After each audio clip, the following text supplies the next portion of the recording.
Hey guys, this is Ben with No Accent Callers, and in today's video is going to be one of my favorite topics if you run a sales organization, and this is going to be the math behind wasted leads. So for those who don't know me, my name is Ben. I'm one of the founders of No Accent Callers, and we run a 400-person call center primarily located in Egypt where we do cold calling for real estate professionals nationwide, as low as single family for wholesalers, as high as commercial, industrial for our hedge fund and our family office clients.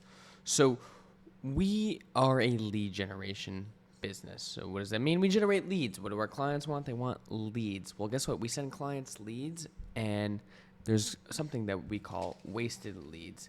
And wasted leads typically is going to be two things. One, just like a DQ or a bad lead. Guess what? When you do lead generation, not everybody is going to buy. Not everybody is going to sell. It's part of the game.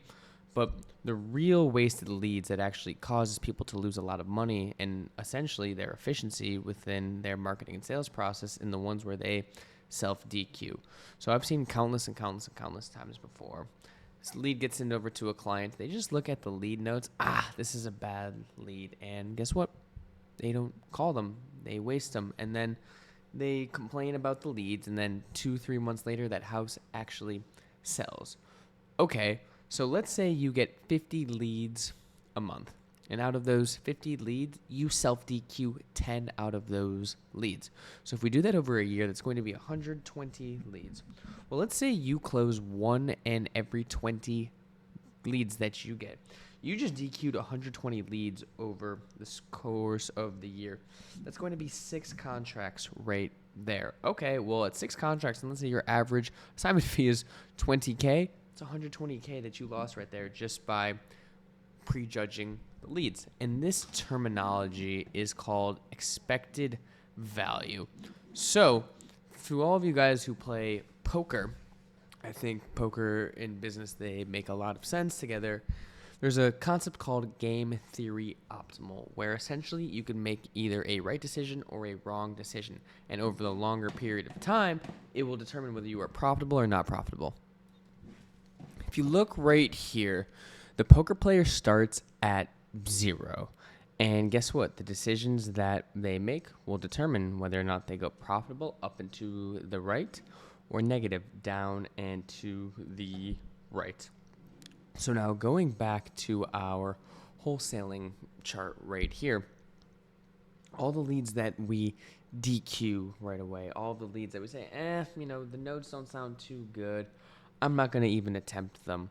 And as those stack up over and over and over time, we miss out on so many potential deals because we didn't even at least make the attempt. It's also the same thing when it comes to actually how you work the leads, because you have a couple stages. You kind of have the lead generated, and what could happen is there's no immediate contact, there's no nurture sequence, you don't track it in the CRM. Your competitor gets there first, your lead goes cold, the lead is lost. These are all those little decisions right there that when you work a lead, determine whether or not you'll be able to close the deal or not. And if you're not closing the amount of deals that you want, it's really just a function of all the decisions that you made. Because if you're closing the amount of deals that you want and you are profitable, aka you are doing more of the right things, but if you're not closing up the deal and you're losing a lot of deals to your competition, it's probably because there's a gap within your process. So if you look at this right here, as soon as you generate a lead,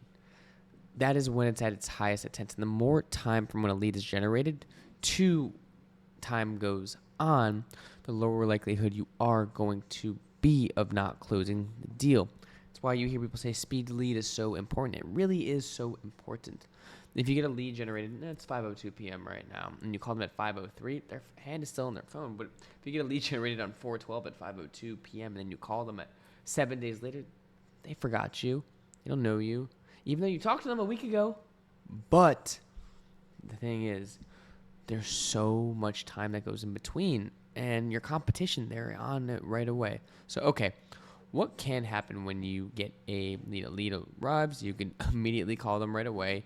You could delay it or not do it at all. So if you really wanted to make it as simple as possible, as soon as you get a lead, just call the fucking lead. Who cares what the note says? Who cares if it doesn't make sense to make a deal? And guess what? You're probably going to see these notes. You're going to prejudge the lead, and you're going to be correct.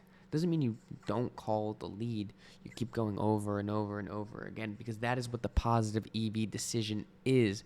That is what the best people do. They do the correct and profitable actions over a long period of time, and that's how they end up making money. That's how they end up closing deals. Wholesaling, business, sales, systems in general, it's not rocket science. It's the same thing. Marketing, you need leads coming in. Sales, you got to close them. And fulfillment, you got to do your thing. If you see other people dominating within your market, if you see other people dominating within your niche, it's not because they have some type of special skills or knowledge. They're probably just better than you. They probably do the correct and most profitable thing over and over again, regardless of how they feel.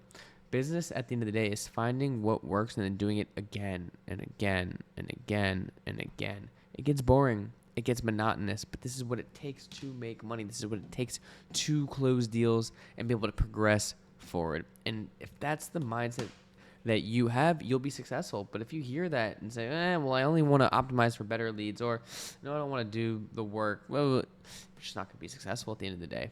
There's so many people who have spent 3 years, and let's just say, and it took 3 years to get to 25K. And they thought it was the hardest thing ever. And they see someone else who did it in two months.